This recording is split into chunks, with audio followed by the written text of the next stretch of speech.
Hi, hello everyone. Today we are going to see very simple sentences. Daily use பண்ணக்கூடிய வாக்கியங்கள் தான் பார்க்க போகிறோம். ஆனால் ரொம்ப ரொம்ப ரொம்ப ஈஸியாக இருக்க போகுது. ஃபீல் அப்படிங்கிற ஒரு ரூட் வேர்டை வச்சு தான் நம்ம எல்லா வாக்கியங்களுமே நம்ம இன்றைக்கி பார்க்க போகிறோம். நமக்குள்ளே எத்தனையோ ஃபீலிங்ஸ் இருக்கும் இல்லைங்களா? அந்த ஃபீலிங்ஸை நம்ம எப்படி சொல்லலாம் அப்படிங்கிறத நம்ம இன்றைக்கி பார்க்குறோம். Welcome back to RSN DHIYA'S channel, Learn Well and Talk Well. You are watching my channel first time means please don't forget to subscribe to our channel and keep your valuable support. Don't forget to share to your friends. Now let's get started the class.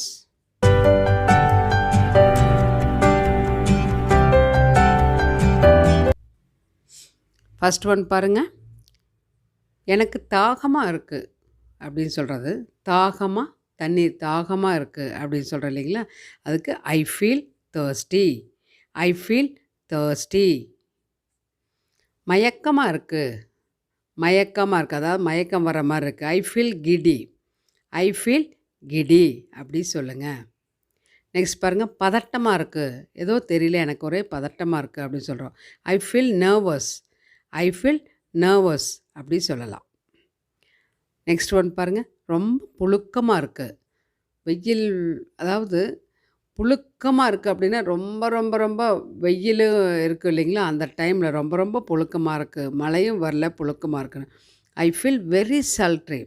ரொம்ப அப்படிங்கிறதுக்காக very அப்படிங்கிற word இங்கே use பண்ணிக்கிறோம். ஐ feel very sultry. Sultry அப்படி சொல்லலாம். அடுத்தது, தலை சுற்றுவதை போல் இருக்குது. தலை சுற்றாது, அது மாதிரி ஒரு மாதிரி இருக்குது இல்லைங்களா? இருட்டாக இருக்கிற மாதிரி இருக்குது, தலை சுற்றுற மாதிரி இருக்குது. I feel DC.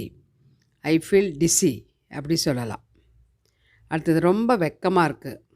ரொம்ப வெக்கமாக இருக்குது. I feel very shy. I feel very shy. தூக்கம் வர மாதிரி இருக்குது அப்படி சொல்கிறோம். I feel drowsy.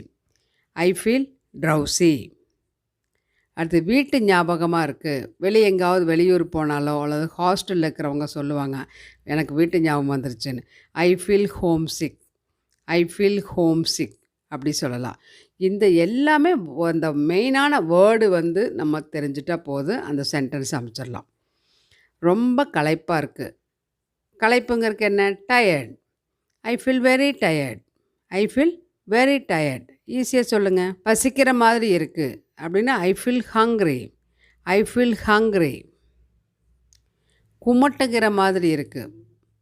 குமட்டுகிற மாதிரி இருக்குது. I feel nausea. I feel nausea அப்படின்னு சொல்லலாம். அதாவது வாமிட்டிங் சென்சேஷன் அப்படி சொல்கிறேன் இல்லைங்களா? அந்த மாதிரி இடங்களில் யூஸ் பண்ணலாம். அடுத்தது, காய்ச்சல் வர மாதிரி இருக்குது அப்படின்னா ஐ ஃபீல் ஃபீவரஸ். I feel ஃபீவரஸ். சௌகரியமாக இருக்குது. உனக்கு பரவாயில்லையா? இடமெல்லாம் கரெக்டாக இருக்கா? சௌகரியமாக இருக்கா? சீட்டு கிடச்சிதா? அப்படியெல்லாம் கேட்கும்போது I feel comfortable. I feel comfortable. தயக்கமாக இருக்குது. I feel hesitate. I feel hesitate. வருத்தமாக இருக்குது. I feel sad. I feel sad. பறக்கிற மாதிரி இருக்குது. அப்பா, அப்படியே எங்கேயோ பறக்கிற மாதிரி இருக்குது. I feel flying. I feel flying. இந்த எல்லா சென்டென்ஸுமே ரொம்ப ரொம்ப சிம்பிளானது தான். அந்த ஒவ்வொரு வேர்டு மட்டும் தெரிஞ்சால் போதும். நீங்கள் அந்த ஃபீல் அப்படிங்கிற வேர்டு வச்சு நம்ம வாக்கியங்களை அமைக்கலாம். ரொம்ப ரொம்ப ஈஸியாக பேசிக்கலாம். இதில் எத்தனையோ வார்த்தைகளை நம்மளுக்கு கற்றுக்கிறதுக்கு வாய்ப்பு இருக்குது. அதனால் நல்லா ப்ராக்டிஸ் பண்ணுங்கள், நல்லா பேசுங்க. இந்த கிளாஸ் யூஸ்ஃபுல்லாக இருக்குதுன்னு நினச்சிங்கன்னா லைக் பண்ணி, ஷேர் பண்ணி, மறக்காமல் நம்ம சேனலுக்கு சப்ஸ்கிரைப் பண்ணுங்கள், சப்போர்ட் பண்ணுங்கள்.